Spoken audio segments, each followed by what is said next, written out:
Olá, eu sou o professor André. Vamos juntos para mais uma aula de física. Essa é a nossa segunda aula com o tema cinemática escalar. Por fins didáticos, essa aula em três partes, tá? Para não ficar muita informação de uma vez só. E essa aula de hoje é a introdução à cinemática. Vamos ver os conceitos básicos e alguns fundamentais para continuar entendendo a cinemática, seja cinemática escalar ou seja cinemática vetorial. Tá? Vamos juntos, com muita calma, com muita humildade, que a gente vai conseguir aprender juntos. Bom, inicialmente, vamos começar com uma pergunta. Tá? Vamos pensar o seguinte: você imagina que tem uma pessoa viajando aqui a bordo desse ônibus, é essa pessoa aqui, ó, e ela se aproxima de um ponto de parada de ônibus. Esse aqui que a pessoa está lá esperando o ônibus. Uma pergunta: a pessoa que está dentro do ônibus, ela está em movimento ou ela está em repouso? Bom, talvez você diga movimento, talvez você diga repouso, mas o certo é que a gente não consegue responder essa pergunta se nós não tivermos uma coisa chamada de referencial. A condição de movimento ou a condição de repouso só pode ser dita, só pode ser respondida dessa forma como foi perguntado aqui no problema, se você adota um referencial. Então, em relação a que ou em relação a quem a pessoa que está dentro do ônibus está em movimento ou está em repouso? Depende do referencial. E nessa situação aqui, nesse problema, a gente poderia analisar diversas situações. Por exemplo, a pessoa em relação ao motorista, movimento ou repouso. Ora, a ideia principal de movimento e repouso é que os corpos que se afastam ou que se aproximam, eles estão em movimento. Corpos que permanecem na mesma posição durante todo o percurso, eles estão em repouso. Então, se a pessoa não anda, não se locomove dentro do ônibus e o motorista também não, eles mantêm a mesma posição, eles estão em repouso um em relação ao outro. A pessoa em relação ao ônibus em si, tá? Se eles não se afastam nem se aproximam, condição de repouso. Mas a pessoa em relação à parada do ônibus, ou em relação a uma árvore, ou em relação a uma pessoa que passa na rua, se eles se afastam ou se eles se aproximam, a condição é de movimento. Tá? Por sorte, e para simplificar muito a nossa vida, para todos os problemas, ou para a grande maioria deles, nós vamos adotar a Terra como sendo o nosso referencial. Isso facilita muito, porque se você está em cima da Terra e o movimento está acontecendo em cima dela, isso facilita para a gente analisar, porque o que está em movimento vai estar em movimento em relação à Terra e vai estar em movimento em relação ao problema. Tá? Salvo algumas exceções, você pode ter um problema que diga que use como referencial um outro corpo celeste, como a Lua, como o Sol, mas não é o que o Enem normalmente vai cobrar. Tá? Não esqueça, a Terra não está paradinha no espaço, na verdade são vários movimentos que ela realiza. Os principais: rotação, translação, que é uma volta completa em torno do Sol, e tudo isso está acontecendo a alguns milhares de quilômetros por hora. Nós temos essa sensação de estar tudo parado, mas na verdade nada no universo está parado. Por sinal, o Sol está girando em torno da Via Láctea, né? Provavelmente tem um buraco negro supermassivo no centro da Via Láctea, e ele fica ali também realizando seu movimento. Tá? Mas, para simplificar a nossa vida, a maioria dos movimentos vai utilizar a Terra como sendo referencial. Tranquilo? Bom, conceitos importantes que nós precisamos saber aí na cinemática é o próprio conceito de cinemática, que vem do grego kinema, que quer dizer movimento. Tá? Até a ideia de cinema, né?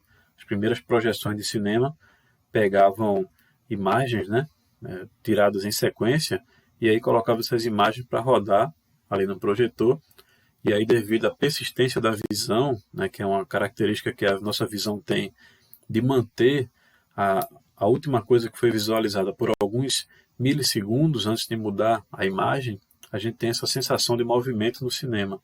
Tá? Mas a ideia é exatamente a mesma. Cinemática é o estudo dos movimentos. Um ponto material e um corpo extenso são duas coisas também muito utilizadas na cinemática quando nós analisamos o objeto em relação ao tamanho da trajetória. Então vamos pensar aqui nessa situação.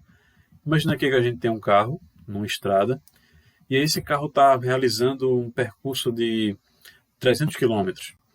Ora, um carro tem 3 a 4 metros, né? Um carro pequeno, popular, e o percurso tem 300, 400 km. Então o tamanho do carro em relação ao tamanho do percurso é praticamente desprezível. Então se você pode desprezar o tamanho do objeto, aquele objeto passa a ser automaticamente um ponto material. Mas quando o tamanho do objeto em relação à trajetória, em relação ao movimento que ele fez, for relevante, a gente passa a chamar aquele objeto de corpo extenso. E aí, quando ele é um corpo extenso, você precisa colocar as proporções do objeto, do carro, do trem, do avião, de qualquer coisa, no problema. Tá? Então, a gente desconta o tamanho. Por exemplo, um carro, pode ser o mesmo carro aqui ou outro carro, em relação a uma garagem, né, fazendo uma manobra. O carro tem 3 a 4 metros. Se a garagem tiver 10 metros, o tamanho do carro, 3 a 4 metros, não é irrelevante em relação ao tamanho da garagem. Então, se não é irrelevante, esse carro passa a ser um corpo extenso. Tranquilo? Então, vamos para frente. Outra ideia importante na cinemática é a ideia de trajetória. Tá? A trajetória nada mais é do que um conjunto de pontos realizado, um conjunto de posições que um corpo realizou durante uma trajetória. Tá? Então, um exemplo aqui, ó, de um avião lançando um míssil, tá, em direção ao solo, e nós temos duas situações.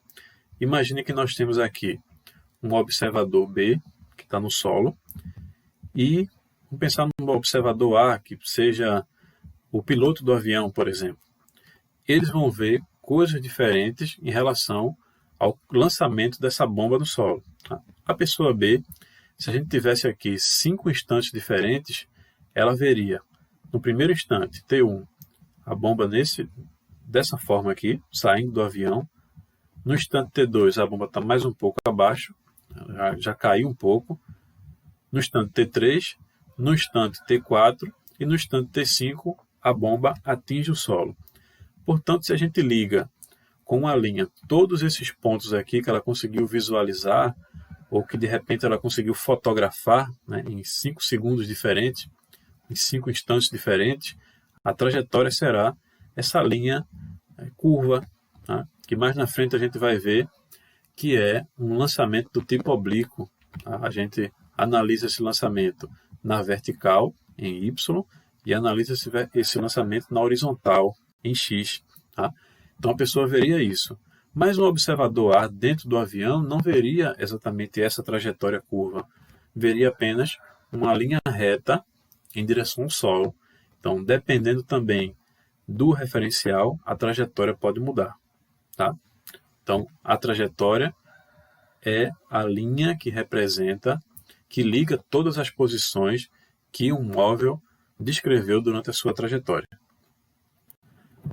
A posição de um móvel, ela representa o local dentro da trajetória onde um determinado objeto, o corpo que está sendo analisado, onde ele vai estar em um determinado instante de tempo. E aí nós vamos ter o O, que representa a origem dos espaços, é onde o deslocamento começou. O S vai ser a linha formada entre o ponto de origem e a posição que você está analisando, em função do tempo. Tá? A diferença entre essa posição e a origem te dá o S, tá? Que é a trajetória, ou espaço percorrido. Tá? Então, nesse exemplo aqui, nós temos uma trajetória, tá? Representado por essa linha, e aí nós temos, para determinados instantes de tempo, a posição que o objeto percorreu, onde ele esteve durante essa trajetória. Então, para t igual a 0, ele estava na posição menos 2. Em t igual a 1, estava na posição 0. Então, veja que ele está saindo do ponto negativo da trajetória e está indo em direção ao positivo. Com t igual a 2, ele ocupava a posição 1 metro. com t igual a 3 segundos, ocupava a posição 3 metros. Tá? Então, aqui os valores representados nessa tabela, mas nós temos diversas posições para instantes de tempo diferentes. Então, isso é a ideia da posição que um objeto, que um corpo ocupa dentro de uma trajetória. Surge para a gente, então, uma coisa que nós conhecemos por função horária dos espaços, que é a relação entre espaço e tempo. Na verdade, o espaço depende do tempo. E nós chegamos nessa equação aqui, ó, que é chamada de sorvete. Né? Temos S é igual a S0 mais VT. S é a posição final, S0 é a posição inicial, V é a velocidade do móvel, essa velocidade é constante, e o T é o que a gente vai modificar para encontrar as diversas posições que o móvel percorreu nessa trajetória. Então, se a gente tem uma equação desse tipo aqui, ó, e a gente compara essa equação aqui com essa equação, nós vamos identificar que o nosso S0 vale 3, ou seja, a posição inicial foi 3 metros. A velocidade que está aqui, ela vale 2 metros por segundo. E o tempo nós substituímos para encontrar diversas posições dessa trajetória. Lembrando para você que isso aqui é uma equação do primeiro grau, igual aquelas que nós já estudamos no ensino fundamental, e também no ensino médio. E essa equação, a equação em si, ela tem a variável x. No nosso caso aqui, a função horária tem a variável tempo. Tá? Então, quando t for igual a zero, t sendo igual a zero, isso aqui tudo vai ser zero, sobra somente 3 metros, se é a posição, quando t for igual a zero.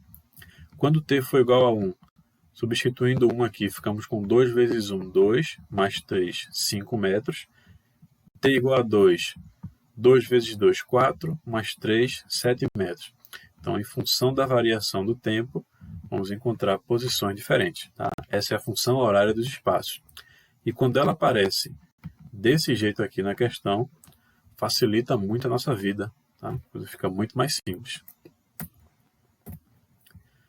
A variação do espaço, ela representa o quanto o espaço mudou. Tá? Variação para a gente significa o quanto mudou, tá? O quanto passou de quanto para quanto.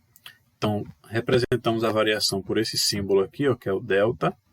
Então, ΔS é variação de espaço, vai ser a posição final menos a posição inicial. Basta subtrair. Tá?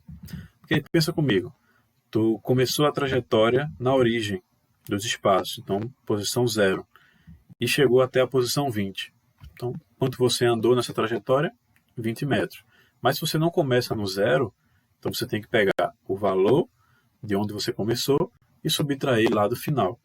Você começou, por exemplo, do espaço S igual a 10 metros e chegou até 20. Você vai fazer 20 menos 10 e aí você encontra a variação do espaço, tá? Percorrido. A variação do espaço, por sua vez, tem 3 possibilidades para ela. Ela pode ser positiva, ela pode ser negativa e ela também pode ser nula. Tá? E aí, matematicamente, isso fica muito fácil de entender. Veja, observem. A orientação da trajetória é essa aqui, ó, positiva, né? Começa do 0 e vai até 60. Esse veículo, esse carro aqui, saiu da posição 10 metros e chegou até a posição 50 metros. Então, quanto ele percorreu nisso aí? Qual foi a variação de espaço? Muito simples. Pegamos a posição final, que foi 50, e subtraímos da posição inicial. 50 menos 10 igual a 40 metros positivos foi a variação de espaço nesse primeiro caso. No segundo caso, a orientação do espaço é a mesma, tá? No sentido positivo da reta. O móvel saiu da posição 50, ele está fazendo o trajeto inverso. Saiu da posição 50, chegou até a posição 10. Então, qual vai ser a variação de espaço percorrida? Vai ser 10 metros, que é a posição final, menos 50 metros, que foi a posição inicial.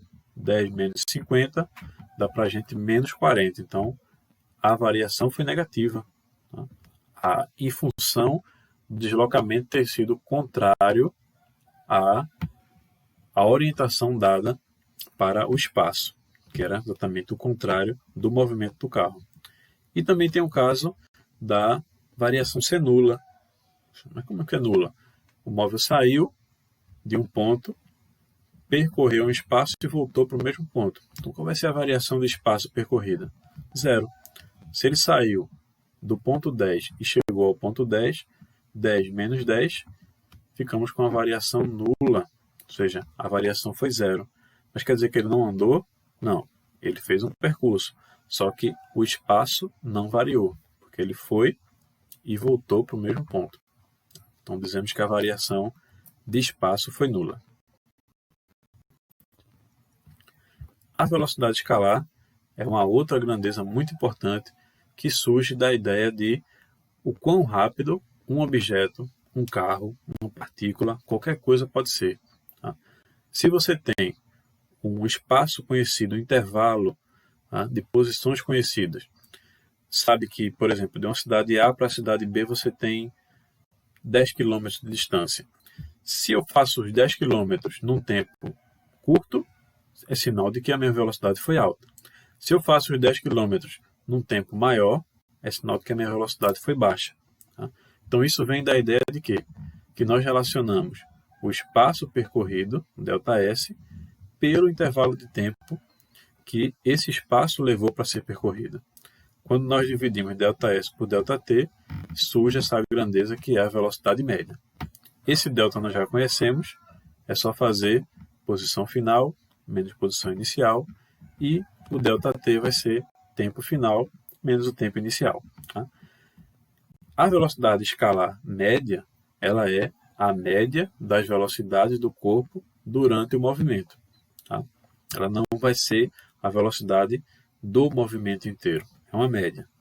Mas nós também temos uma coisa chamada de velocidade escalar instantânea, é a velocidade em um determinado instante de tempo. Mais especificamente, quando nós temos uma variação de tempo muito pequena, que tende a 0. Então é isso que basicamente o velocímetro do carro, ou velocímetro de uma bicicleta, nos mostra. Ele mostra a velocidade instantânea, é a velocidade em um instante de tempo muito pequeno e quase próximo de 0. Tá? Existe uma relação matemática entre o quilômetro por hora, que é uma unidade usual, né? Os carros, por exemplo, marcam quilometragem, marcam a velocidade em quilômetros por hora, aqui no Brasil. E o sistema internacional que utiliza como padrão o metro por segundo. Então nós sabemos que o quilômetro é 1000 vezes maior que o metro e em uma hora nós temos 3.600 segundos. E aí, fazendo essa relação, ficamos com 3,6. André, quando é que divide e quando é que multiplica? Quando você for passar do maior para o menor, você divide. Quando for passar do menor para o maior, você multiplica. Tá? É só lembrar disso que facilita muito a vida. Do maior para o menor, divide. Do menor para o maior, multiplica. A partir da variação da velocidade, quando a velocidade varia, surge uma outra grandeza, que é a chamada aceleração escalar. Gente, estão falando de escalar, mas na verdade escalar é um número, tá? É um valor que não precisa de orientação, como um vetor. Um vetor precisa de orientação no espaço, né? Porque é importante você dizer de onde para onde o objeto ou a força está sendo aplicada. Mas no caso da velocidade escalar, da aceleração escalar, não precisa ter uma orientação. Basta saber o valor numérico. E é isso que a gente está procurando, tá? Um escalar, um número. Portanto, a aceleração escalar, ela surge toda vez que ocorre variação de velocidade. Quando a velocidade muda, quando a velocidade não é constante, surge a aceleração. E, novamente, é possível descobrir a aceleração média, que é a média das acelerações durante um percurso. E ela é definida como sendo ΔV sobre ΔT. ΔV, variação de velocidade, velocidade final, menos a velocidade inicial, e o ΔT, variação de tempo.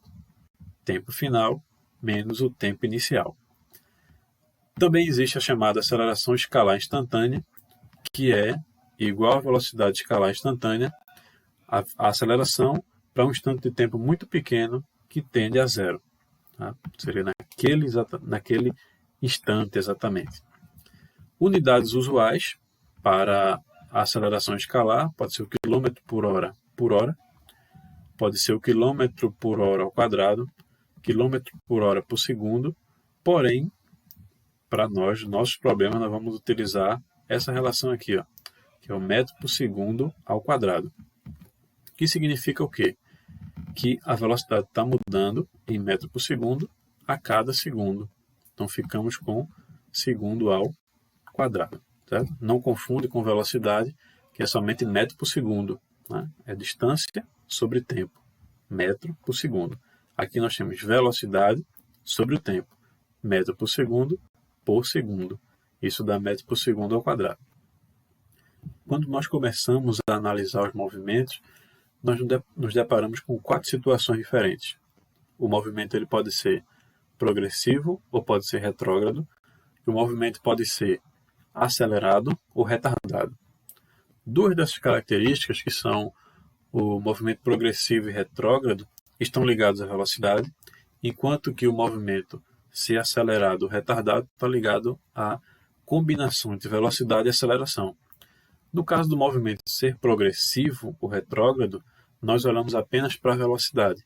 Então, quando a velocidade escalar do movimento for positiva, nós dizemos que o movimento é progressivo. Isso significa o quê? Que o móvel ele está se deslocando no sentido da orientação da trajetória. Então, se a trajetória está com sentido positivo, e aí o deslocamento é no mesmo sentido dessa trajetória, dizemos que a velocidade vai ser positiva, como já vimos há alguns slides atrás. No caso da velocidade escalar ser negativa, é exatamente o contrário. O móvel ele se desloca no sentido contrário ao da trajetória. Então, o positivo está para cá e o móvel está se deslocando exatamente na posição contrária. E aí a sua velocidade vai ser negativa. O gráfico para o movimento progressivo, vamos ter uma reta crescente, tá? Que é característica de uma função afim, de uma função do primeiro grau, e no movimento retrógrado vamos ter uma reta decrescente, que é característica também de uma função afim negativa. Tá? Não se preocupem por enquanto com gráficos, porque lá na frente, nas próximas 2 aulas, a gente vai falar muito sobre gráficos, e aí vai dar para tirar muitas dúvidas. Aqui é só para a gente ter uma noção geral. O movimento ele pode ser acelerado quando nós temos velocidade e aceleração com o mesmo sinal. Então, velocidade positiva, aceleração positiva, movimento acelerado. Velocidade negativa e aceleração também negativa, o movimento é acelerado. Na cabeça da gente, a ideia de acelerar é quando, por exemplo, você está num carro, você está dentro do ônibus, e aí o ônibus está parado e de repente ele arranca e começa a andar e o motorista vai pisando no acelerador, mas a ideia é exatamente essa. Por quê? Porque nessa condição a velocidade está variando, então surge a aceleração, né, que surge exatamente quando a velocidade muda, e nós vamos ter uma modificação significativa na velocidade. Nesse caso, tanto a velocidade quanto a aceleração vão ser positivas, e aí o movimento é acelerado. Nas 2 situações que nós temos aqui, ó, vamos ter um carro seguindo a orientação do deslocamento, inicialmente está com 30 km de velocidade, 30 km por hora, e depois ele passa a ter 60 km por hora de velocidade. Se a gente calcular a taxa de variação de velocidade, ó, 60 menos 30, vamos ter uma velocidade positiva de 30 km por hora. Então, a velocidade vai ser positiva e a aceleração também vai ser positiva. E no outro caso, nós temos um deslocamento contrário, mas a velocidade passa de menos 30 para menos 60. Se a gente faz a taxa de variação aí, a aceleração também vai ser negativa. Tá? Então, entra nessa lógica aqui, ó. Se velocidade e aceleração têm o mesmo sinal, ou as duas são positivas, ou as duas são negativas, o movimento é acelerado. Portanto, o movimento ele vai ser retardado quando velocidade e aceleração tiverem sinais contrários. Uma for positiva e a outra for negativa. Tá? No exemplo aqui, ó, o móvel se desloca no sentido da orientação, porém, ele está com a velocidade de 60 km por hora e depois ele freia e diminui a velocidade para 30 km por hora. Se a gente calcular essa variação aqui, ó, 30 menos 60 dá para a gente uma velocidade negativa de menos 30 km por hora. Dessa forma, a aceleração e a velocidade elas vão ter sinais contrários. A velocidade vai ser negativa, enquanto que a aceleração vai ser positiva. Já no outro caso, nós temos o móvel se deslocando contrário à trajetória e ele passa de menos 60 para menos 30.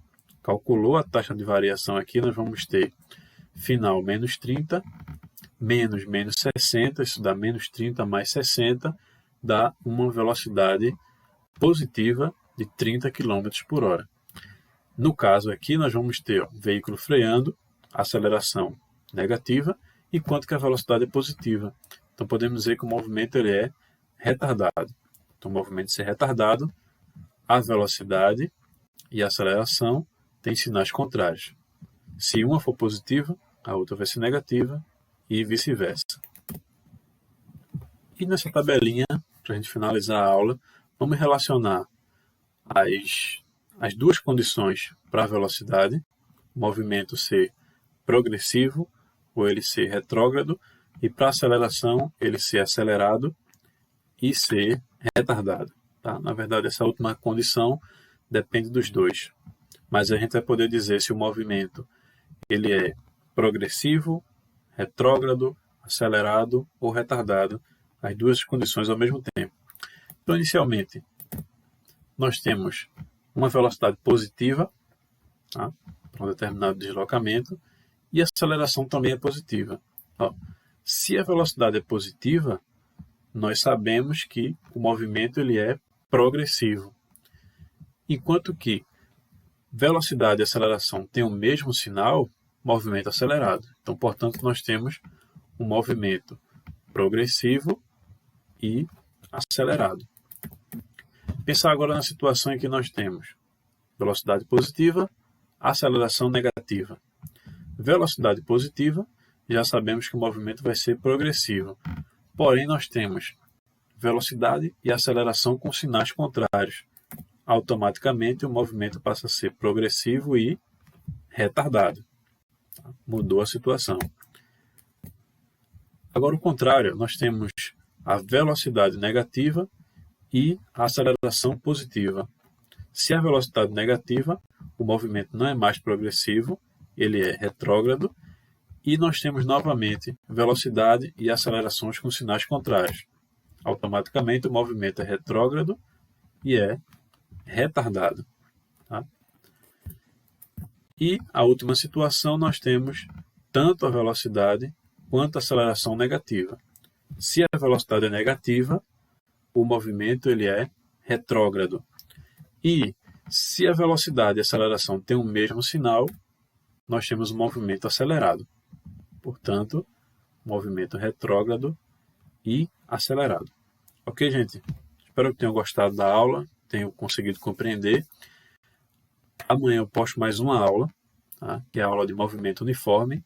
E na quinta-feira, a última aula, para na sexta-feira a gente conseguir realizar nossa aula ao vivo, lá no Meet, que eu pretendo que seja somente para resolução de problemas, já que vocês vão ter agora, até a sexta-feira, aulas teóricas sendo postadas. Eu acho que isso vai fazer a gente ganhar muito tempo, tá? Então, até amanhã. Qualquer dúvida, vão colocando aí na nossa sala virtual de física, que a gente vai tentando tirar todas elas. Até mais, um abraço.